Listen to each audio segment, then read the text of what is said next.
వానరశ్రేష్ఠుడా, నా గురించి అడిగావు కదా. నేను దశరథుడి కోడల్ని.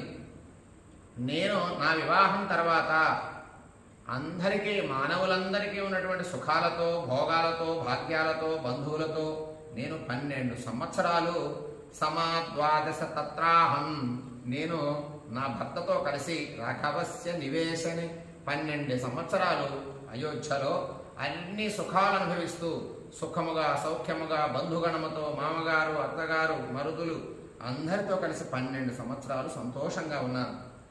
తతః త్రయోదశే వర్షే, 12 ఏళ్ళు నిండిన తర్వాత 13వ సంవత్సరంలో రాజ్యే నేక్ష్వాకునందనం అభిషేచయితం రాజా సోపాధ్యాయ ప్రచక్రమే.